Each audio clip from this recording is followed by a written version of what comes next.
Hebreus 11, 32 a 34. Todos aí, sábios, amém? Está conosco. Estando online, se sintam abraçados, sejam. Nós estamos da a nossa terra do Jardim Botânico do Federal. Não sei de onde você está nos assistindo, mas que Deus possa falar abundantemente no coração. Hebreus capítulo 11, verso 32 ao verso 34, diz assim, se você acompanhar, está projetado aqui. Que mais direi? Não tenho tempo para falar de Gideão, Baraque, Sansão, Jefté, Davi, Samuel, os profetas, os quais pela fé conquistaram reinos, praticaram a justiça, alcançaram o cumprimento de promessas, fecharam a boca de leões, apagaram o poder do fogo e escaparam do fio da espada. Da fraqueza tiraram força, tornaram-se poderosos na batalha e puseram em fuga exércitos estrangeiros. Solta aí, tá? Senhor, nós nos apresentamos diante do teu altar, nos apresentamos a Deus diante do Santo dos Santos, pedimos a Ti, se revela, ó Deus, ao nosso coração, que o Teu Espírito Santo tenha liberdade para falar a nossa vida, para, ó Deus, trazer entendimento, compreensão, para trazer exortação, para trazer edificação, ó Deus, para trazer consolo, que a Tua palavra, ela surta o efeito a qual ela foi enviada, a qual ela foi separada no Seu coração para o nosso coração. Nos apresentamos diante do Teu altar e pedimos, ó Deus, se revela a cada um daqueles que vão estar nos ouvindo, a começar pela minha vida, Pai. Que Tu possa nos transformar, que Tu possa nos dar, ó Deus, compreensão, muito mais além do que nós pedimos ou pensamos, Pai. Nos assentamos aos Seus pés, pedimos, fala ao nosso coração. Em nome de Jesus, amém. Amém, queridos? Nós estamos aí numa sequência de palavras, onde nós estamos falando sobre além dos limites. Hoje o nosso tema principal é uma vida que manifesta o poder. Vidas limitadas não conseguem. E através desse texto, né, nós estamos observando e vendo aqui algo interessante. Por quê? Porque quando falamos em manifestar o poder de Deus, nós nos ligamos direto naquilo que Deus faz, naquilo que Deus pode fazer. É interessante que eu te recomendo para que você pegue as outras palavras, os outros cultos, está aí no YouTube, só você procurar aí no YouTube, um pouquinho, vai achar aí as outras palavras que vão falar sobre essa campanha, além dos limites, falam sobre limites profissionais, questões familiares, entre outros. Procura lá que você vai achar essas palavras. Lembrando que a partir da semana que vem, nós começamos a campanha nacional toda terça-feira e o tema vai ser Vitória nos Relacionamentos. Então, seja ele familiar, tem dificuldade no seu ambiente de trabalho, na sua casa, sua vida sentimental. Então, vai ser assim excelente, está baseado, né, no livro da Bispa Lúcia Rodovalho, Vitória nos Relacionamentos. Então, fique atento, a partir da próxima terça-feira a gente entra com esse assunto, tá? Hoje nós encerramos o assunto além dos limites. E esse texto de Hebreus que a gente vamos analisar hoje, eu preciso te contextualizar um pouquinho em relação ao livro de Hebreus. Você vai ver que a Bíblia, né, na divisão dos livros da Bíblia, você vai ver que depois do Evangelho, os Evangelhos 4, depois tem o livro histórico do Novo Testamento, o livro de Atos. Depois segue as cartas de Paulo, 13 cartas. Alguns que sejam 14 porque atribuem o livro de Hebreus a autoria de Paulo. Mas interessante porque nessas 13 cartas, Paulo ele foi escrevendo, ele tinha alguns destinatários bem específicos.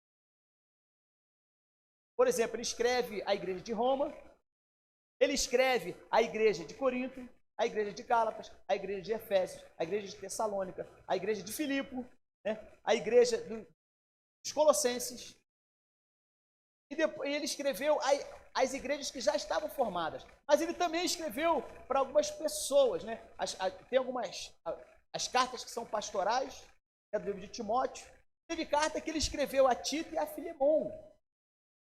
Então, ou seja, logo após essas cartas, chegamos a cartas de Hebreus, que é tido como uma carta chamada Cartas Gerais.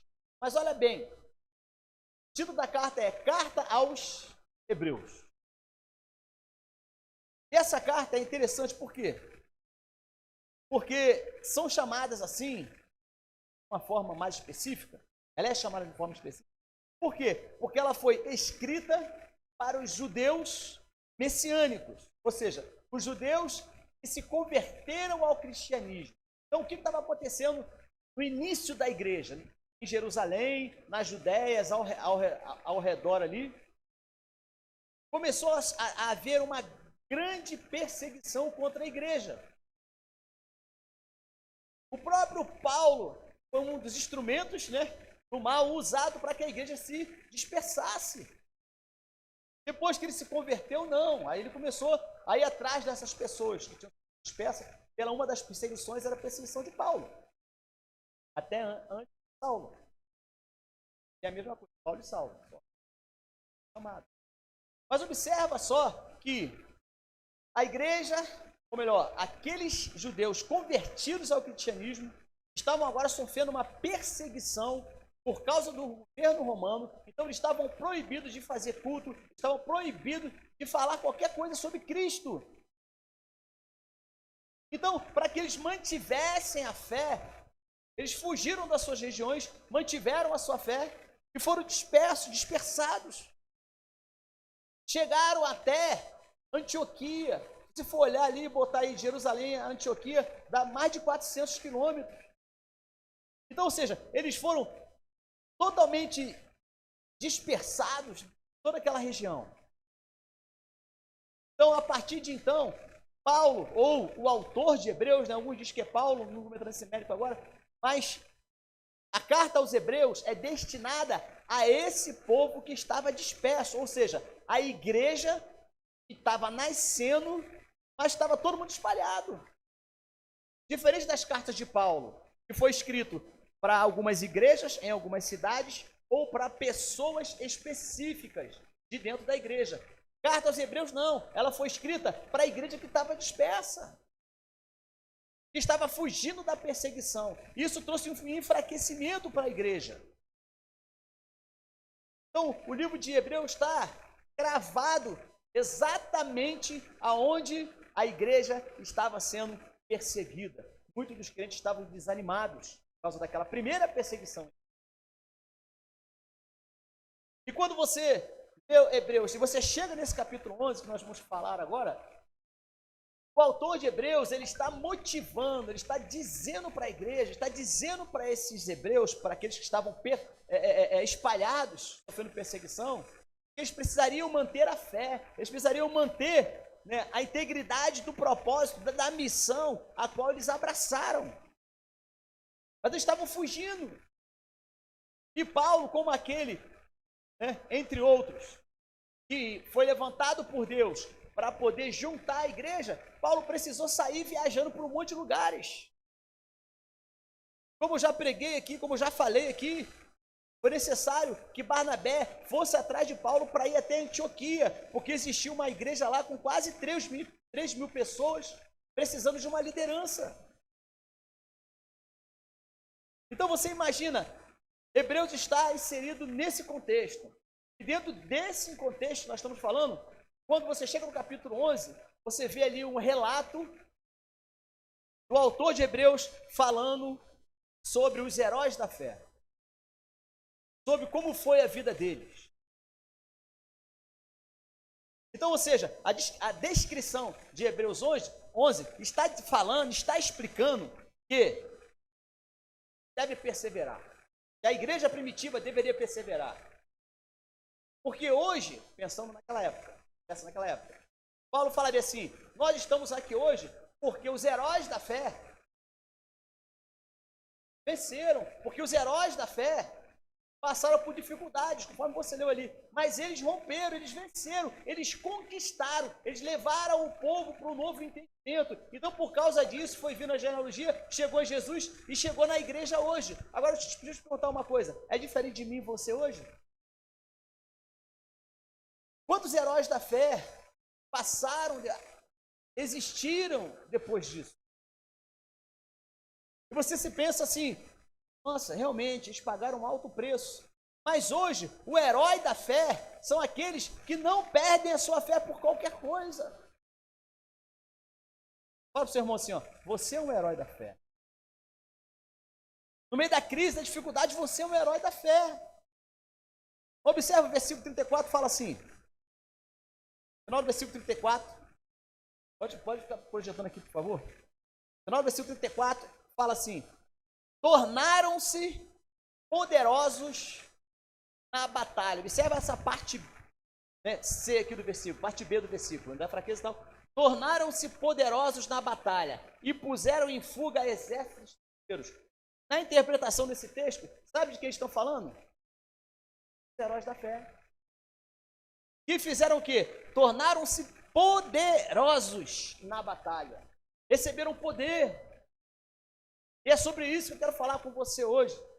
Quais são os requisitos para se tornar, entre aspas, poderoso em Deus, na batalha e pôr em fuga tudo que se opõe a você nas suas conquistas? Vou repetir. Eu quero te dar alguns requisitos para que você se torne poderoso em Deus, ou seja, para que você receba respaldo, para que você receba poder de Deus. Para quê? Para você vencer, para você pôr em fuga, botar para correr tudo aquilo que se levanta contra os princípios de Deus, as suas conquistas, a sua vida. A começar, muitas das vezes, pela sua forma de pensar. E é interessante porque a Bíblia, quando você vai estudar a palavra de Deus, você vai entender, né? Quando você vai perguntar para a Bíblia, que a Bíblia fala, quando você faz perguntas para a Bíblia ela te responde tudo. Tudo que você precisa está dentro da Bíblia. E aí, os requisitos que eu quero enumerar com você, os requisitos estão descritos aqui. Observa que no verso 34, volta com o verso 34 comigo. No verso 34, ele diz, né? Tornaram-se poderosos na batalha e puseram em fuga exército estrangeiro. Deixa eu te perguntar. Você quer receber poder para vencer tudo que se levanta contra você? Sim ou não? Diga um sim bem forte aí. Você quer realmente receber esse poder? Então esse sim está muito fraco. Você que está em casa, dá um sim para Deus ouvir. Você quer receber poder para vencer os seus opositores? Sim ou não? Vamos pensar agora. Como que eu recebo esse poder? De que forma eu recebo isso? Olha o verso 33. O que o verso 33 ele começa a explicar para a gente? Os quais, pelo quê? Pela fé. O que eles fizeram? Outra coisa. Conquistaram reinos. Fala, seu irmão. O primeiro requisito para você vencer os seus opositores é fazer o quê?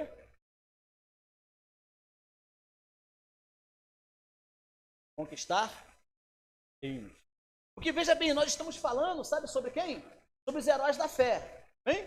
Estamos falando sobre os heróis da fé. Mas o autor de Hebreus, ele está falando para a igreja perseguida de que para que ela vencesse, para que ela conseguisse vencer os seus opositores, elas precisavam ser como os heróis da fé. Então, em outras palavras, hoje, você, igreja, para que você vença os seus obstáculos, você precisa pensar, entender conforme está escrito aqui. Conforme está descrito aqui. Conseguido entendimento, nós precisamos, de alguma forma, melhorar muitas áreas na nossa vida. Para quê? Para que você vença os seus opositores. E como é que eu faço isso? Recebendo o poder de Deus para isso. E como é que eu recebo o poder de Deus para isso? Está aqui, ó, conquistando-os. Pastor, explica um pouco melhor que eu não estou entendendo. Vamos lá, eu quero falar isso para você. Conquistar reinos. Para conquistar reinos, você precisa o quê? Pensa aí um pouquinho. O que você precisa? Para você conquistar um reino, precisa de alguma coisa. Eu vou deixar você procurar na sua Bíblia Mateus 11, 12. Mateus 11, 12. Acha aí, nesse versículo, quando a gente ajusta aqui rapidamente aqui as luzes. Aí não, daqui da frente. A de trás já pode acender. Mateus 11, 12. Diga aí, o que você precisa para você conquistar os reinos?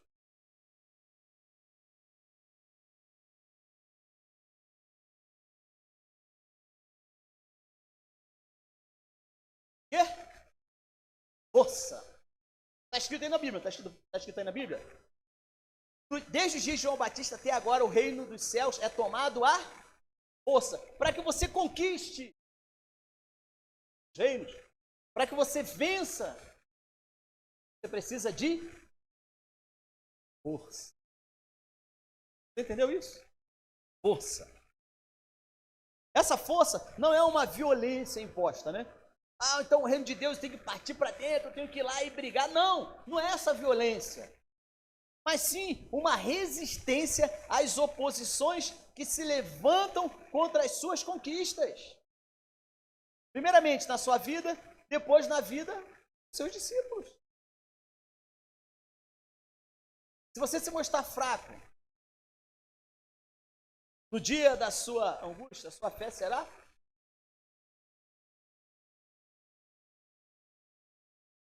Observe que, lembra, nesse contexto aqui, não é Deus que te dá força. Você entendeu? Ah, pastor, eu estou tão fraco e tal. Não é essa força como se fosse uma injeção que Deus te desse, você, pam, agora eu estou forte. Não, não é isso. Essa força, essa resistência, ela vem do Espírito Santo dentro de você. Mas sabe qual é o maior problema? Muitas das vezes você se sente fraco, enfraquecido, sem condições de lutar, mas dentro de você existe o Espírito Santo, que quer te impulsionar, que quer te dar condições para você exercer a força. Mas sabe qual muitas das vezes qual é o obstáculo que se levanta contra isso? Você mesmo. Dizendo que você não é capaz, dizendo que você não dá conta. Hoje existe uma fragilidade humana, comportamental, cada vez maior. A escola aqui poderia falar sobre isso. Hoje existe uma fragilidade humana comportamental cada vez maior. Lembra como foi a sua criação? Quem está aqui foi criado, né? Você lembra como é que você foi criado? Você lembra o quanto você teve que resistir? O quanto você teve que ter força para você continuar, para você estudar, para você andar até a sua escola, né? Para você não ter uma roupa direito e ir para a escola, né? Para que você fosse pesquisar, Você lembra como é que era difícil? Hoje em dia, as gerações, não estou falando que as gerações são só as gerações mais novas não, tá? Hoje nós vivemos dentro de uma geração. Dentro dessa geração tem a geração mais nova, meia idade, um pouquinho mais velho, outro mais velho, outro está nascendo. Dentro dessa geração agora, nós temos uma infinidade de pessoas que se fragilizam humanamente. E dizem que são fracas. Ah, pastor, mas é difícil e tal. Isso tem formado uma geração de pessoas sem força para vencer as oposições que se levantam contra as suas conquistas. Pessoas que desistem fácil. Ah, não vou fazer esse concurso. Por quê? Não, porque isso, então, são 300 vagas. Nossa, isso tudo? Mas quantos candidatos? O Brasil todo, são mais de 20 mil. A pessoa desiste antes de tentar. A pessoa não quer ir à frente. Seu maior desafio, independente da geração, né, onde você esteja, é aplicar força para conquistar Deus. Qual era da sua vida que está entregue? Qual era da sua vida que você precisa inserir força para você ir adiante? Conforme eu sempre exemplifico aqui, é aquela pessoa que vai na academia, né? Quando ela chega na academia, ela começa a puxar um pezinho leve, né? Aí o cara traz um pezinho, duas bolinhas desse tamanho, né? E um ferrinho ali, aí você segura, aí você começa. Aí depois da quarta, você está como? Pesado. Aí passa um tempo, por causa da força que você está aplicando, o peso começa a aumentar. A sua resistência começa a aumentar. Daqui a pouco você olha um cara lá, marombadão, ou uma pessoa lá bem definida, tu olha assim, nossa, caramba, eu quero chegar naquele nível ali. Olha, você imagina o quanto de força que ele teve que aplicar. Mas hoje, por causa dessa fragilização humana, cada vez mais as pessoas estão desistindo de maneira mais rápida. Tem que orar. Ah, orar. É 15 minutos. Nossa, isso tudo, não vou ter nem o que orar. Vai lá para a igreja primitiva e ficava 3, 4, 5 horas orando. Tem que ler a Bíblia. Ah, ler a Bíblia. Um versículo? Não, 3 capítulos por dia. Ah, é muita coisa, não dou conta não. Mas fica aí não sei quantas horas na internet. Uma geração fragilizada. E essa geração fragilizada, ela tem perdido a sua força. E cada vez mais filhos, netos, estão nascendo cada vez mais frágeis. Isso é tão sério, que até dentro da própria legislação, né, você não pode disciplinar o seu filho com tanto rigor. Agora, como é que você foi disciplinado? Como é que era a disciplina? Como é que foi a disciplina do seu pai? Hoje em dia você já não pode tanto. Eu não sei como é que vai ser daqui a algum tempo. Por quê? Cada vez mais uma geração fragilizada. Não, porque não pode, porque é emocional. Não, tem que fazer isso, aquilo e tal. Então é desse jeito. Geração de cristal, olha, geração de cristal não pode falar, não. Eu não posso falar assim com meu filho, porque ele vai ficar ofendido e tal. Ou ao contrário, não, pastor, não fala assim comigo. Pastor, fala assim comigo. Não, pastor, não. Estou muito magoado, o senhor falou isso comigo. Por quê? Porque você não vê o culto? Não, porque, pastor, é porque aqui não, o senhor não pode falar assim. Por que eu não posso falar assim com você? Estou te ofendendo? Mas a geração de cristal, né? Ela está toda sensível. E aí as pessoas perdem a força. Eu falo ao seu irmão, primeiro requisito, força. Segundo, abre lá onde? Segundo requisito, 33. Praticar a justiça.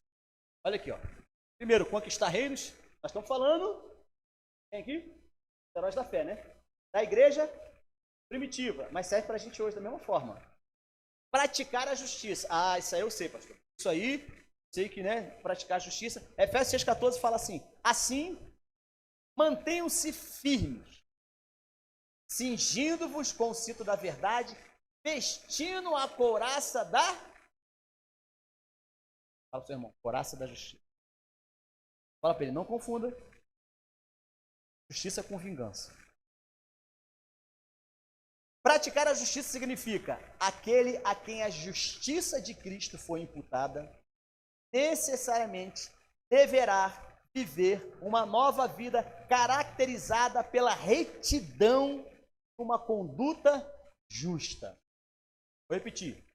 Aquele a quem a justiça de Cristo foi imputada, quando aceitou Jesus, necessariamente deve viver uma nova vida caracterizada pela retidão, uma conduta justa.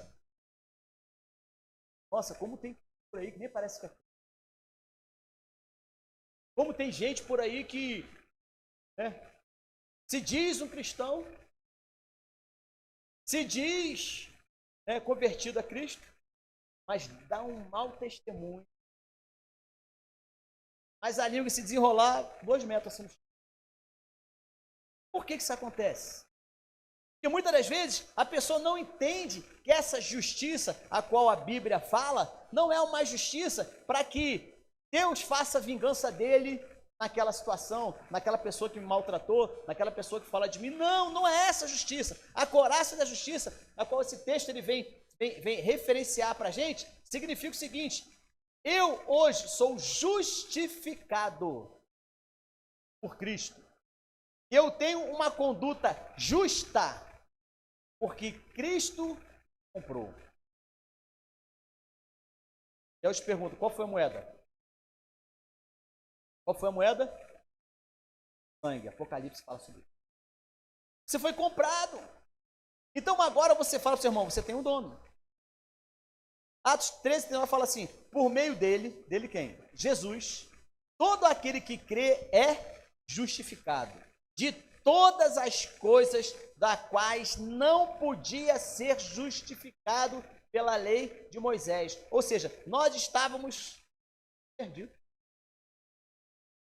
Mas quando você aceita Jesus, a justificação vem sobre a sua vida. Então agora o mal não pode mais te acusar. Sabe quando você sai de carro? Se você tem carro, não sei, ou você já saiu a pé uma vez por aí? E quando você toma uma dura, tá certinho. O cara te para, ops, por favor. Faz seu carro, documento do carro, habilitação. Documento do carro, habilitação. Aí você está certinho. O cara olha para o teu pneu, olha para a tua placa, vê lá o lacre, está certinho. Pega o documento, ele olha, pega o outro documento, olha lá. Boa noite. Durante aquele momento, a sua sensação, quando você está certinho, como é que é? Assim, estou errado. Está certo? O carro está direito. Está tudo bonito. Você não vai ter motivo para me acusar. É assim? Agora, quem já passou por uma dura, né? Por uma... Estava comendo o carro atrasado. Quando já vê a blitz, já começa a pensar, ih, lascou. Aí começa a falar o quê? Ah, Deus, faz ele ficar cego para ele não me ver. Você acha que a justiça de Deus é desse jeito? Então a sensação, quando o cara para e te olha, fala assim, desculpa, Senhor, mas a sua habilitação está vencida. O carro do Senhor vai ser rebocado. Não, moço, pelo amor de Deus, moço. Tal. E sai dali, às vezes, falando mal do funcionário que está fazendo o seu trabalho. E achamos que essa é a justiça de Deus. Fala para o seu irmão, justiça não é vingança. Terceiro, alcançar o cumprimento das promessas. Abre lá. T3. Alcançar o cumprimento das promessas. O autor de Hebreus está ensinando a igreja, aos perseguidos, alcançar o cumprimento da promessa. Terceiro, Josué 21, 45 fala assim, de todas as boas promessas do Senhor, à nação de Israel, nenhuma delas falhou. Todas se cumpriram. Diga para o seu irmão, entre a promessa, fala para ele assim, ó, entre a promessa, bota a mão para ele e fala assim, ó, entre a promessa e o cumprimento da promessa, lembrando do povo de Israel, tá? Você vai completar a frase. Vamos lá. Entre a promessa e o cumprimento da promessa, existe um grande... Fala para ele. Lembra de Israel? Entre a promessa e o cumprimento da promessa, existe um grande... Tem gente que acha o seguinte, aceitei a Jesus, no dia seguinte está tudo resolvido. Não é? Tem gente que acha o seguinte, bom, Deus me deu uma promessa, então, eu estou no Egito, Deus me deu uma promessa, eu vou entrar aqui na carroça lá, e eu vou passar pelo deserto tranquilo, e só vou descer da carroça quando chegar na terra prometida. Você entendeu? Tem gente que achava que era assim, Deus prometeu, vou te levar para a terra prometida, beleza, entra na carroça, ok, vai, chegou, pode descer, pronto, é a terra prometida. Tem gente que acha que é assim.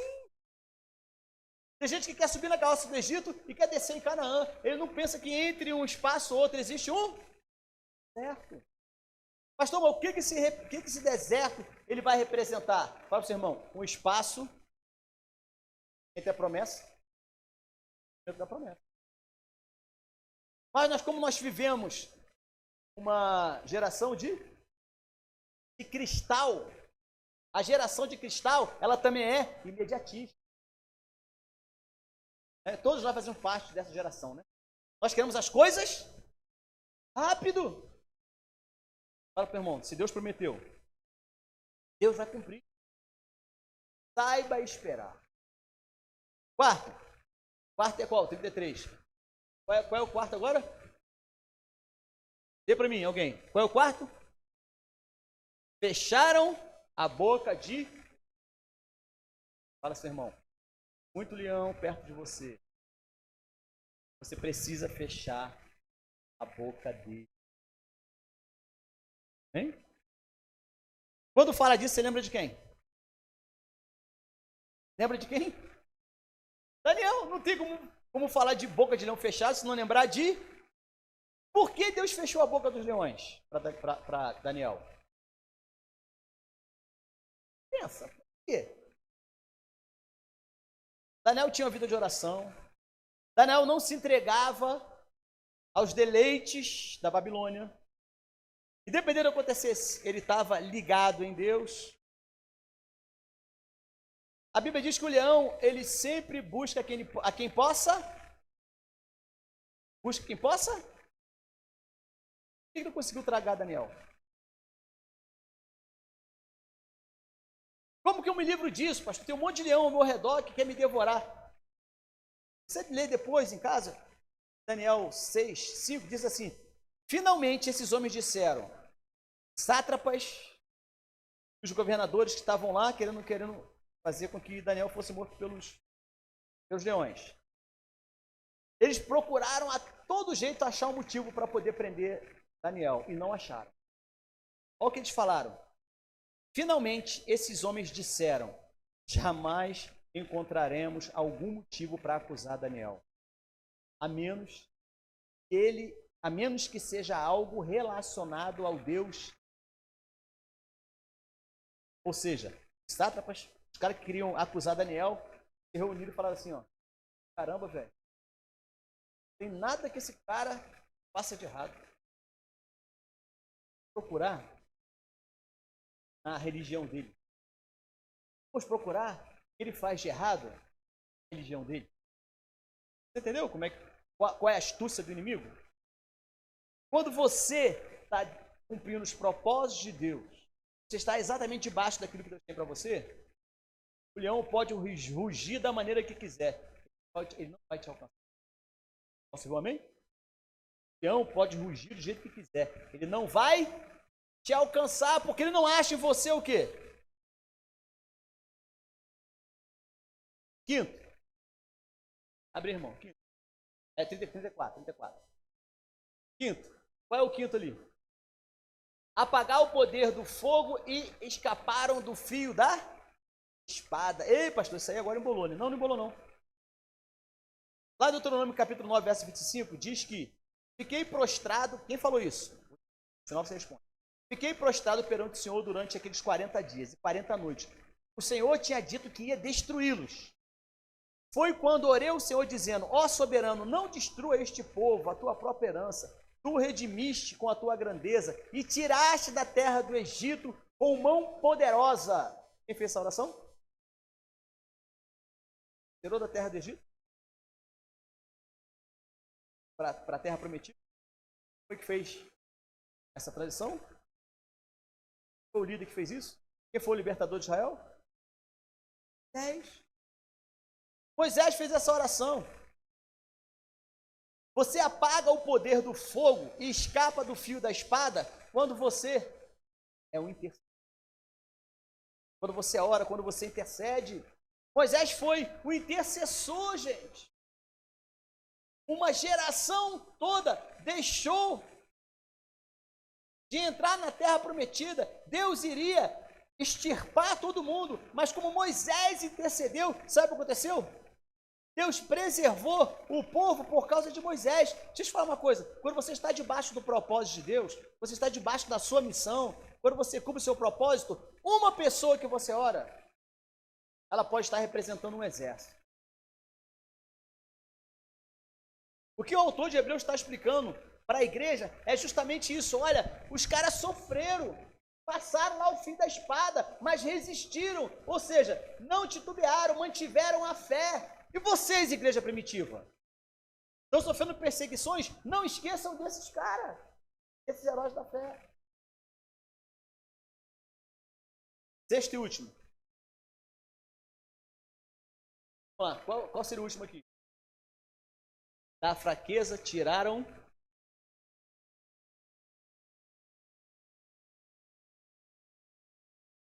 como que eu posso tirar força?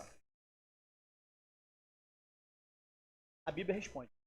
Joel 3,10 fala assim: forjem seus arados, fazendo deles espadas. Das suas foices façam lanças. Diga fraco, sou.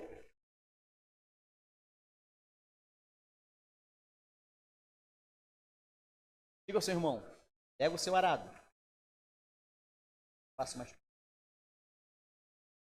Fala mais forte para ele assim, ó. Pega a sua foice. Faça uma lança. Quando Joel escreveu isso, pegue seu arado e faça uma espada. Pega a sua foice e faça uma lança e diga ao fraco, eu sou forte. O que isso significa para nós? Não espere uma condição perfeita para você se tornar poderoso na batalha. Espere.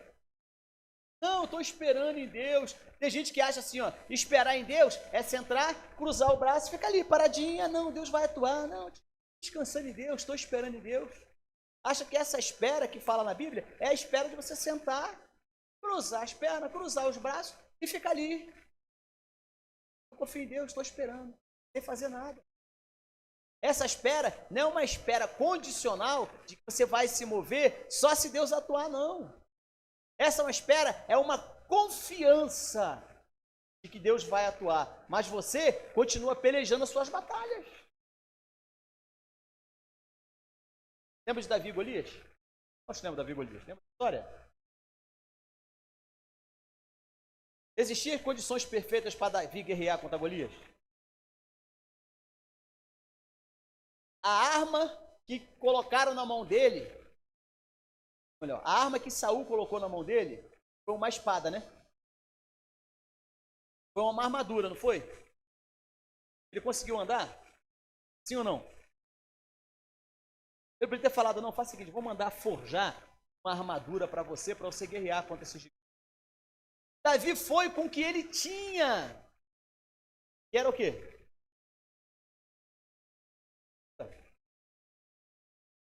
A bolsinha lá, um trocinho de rodar. O cara foi com o que ele tinha. Ele detonou, ele destruiu, arrancou a cabeça lá do gigante com a arma que ele tinha. Esse versículo aqui, ele é muito atual. Ele diz para mim e para você o seguinte: não espere as condições perfeitas.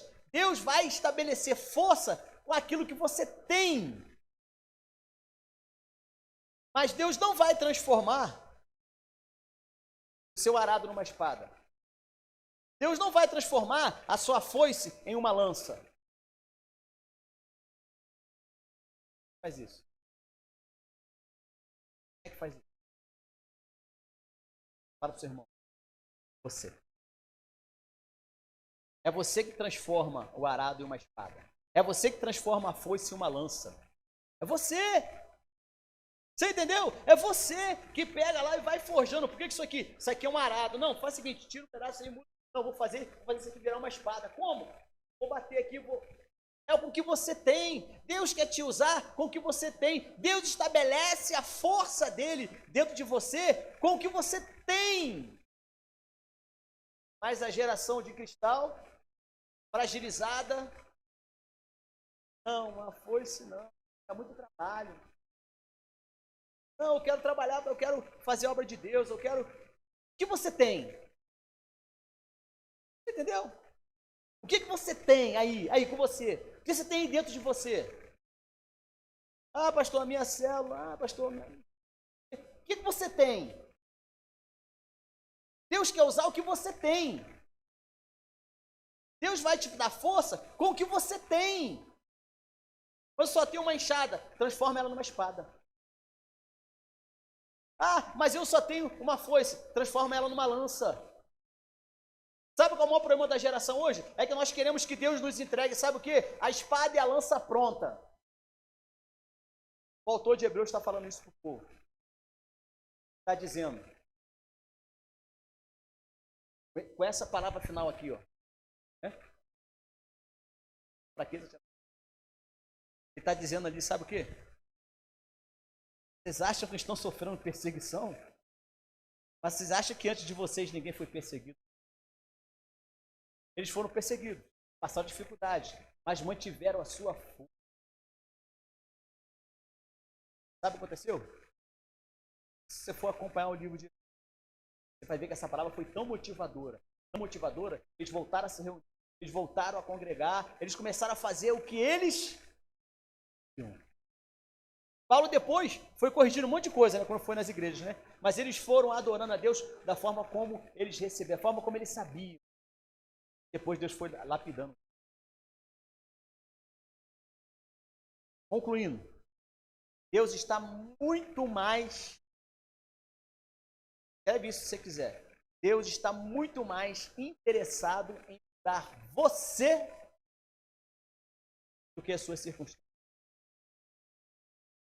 Vou repetir. Deus está muito mais interessado em mudar você do que as suas circunstâncias. Mas a oração de muitos sabe qual é? Deus, muda a circunstância. Muda aqui ao redor. Muda essa situação. Muda isso. Muda aquilo.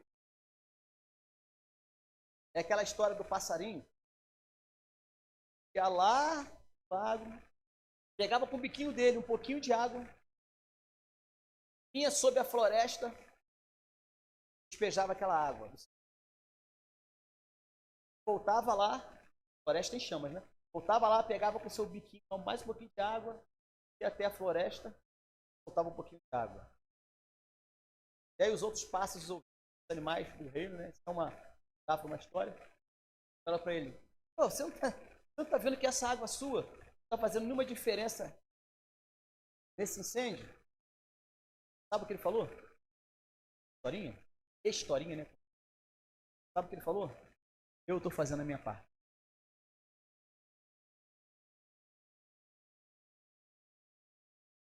Deus está muito interessado em dar você, dentro de você, é circunstância. Quer que sua célula cresça? Quer ter uma boa profissão? Quer se desenvolver intelectualmente? Quer ter uma rigidez física melhor? Não espera circunstâncias, não.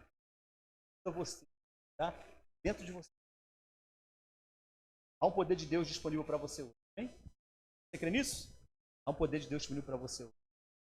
Assim como foi os heróis da fé do capítulo 11. Assim como foi os hebreus perseguidos pela igreja primitiva. Deus também quer nos fazer ter uma vida que manifeste poder hoje. Hein? Vamos ficar em pé?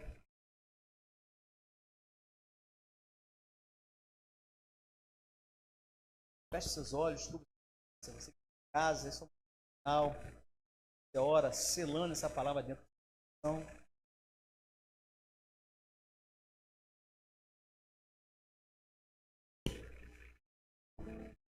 Quero que você, te convido, né? Você repetir essa oração depois de mim. Assim, Senhor Jesus, me faz entender que para vencer minhas batalhas, eu preciso ter força. Cingir a couraça da justiça. Não fazendo conforme eu quero, mas conforme tu queres.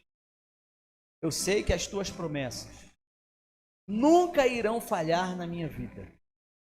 E que depois desse deserto, eu chegarei na terra, onde as promessas vão se cumprir.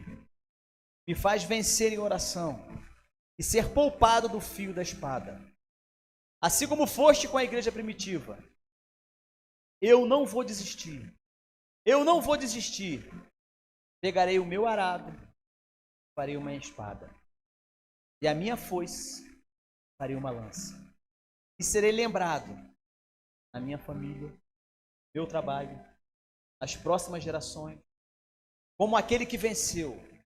Te recebo hoje como meu único e suficiente Salvador. Entra na minha vida e faça morada. Em nome de Jesus.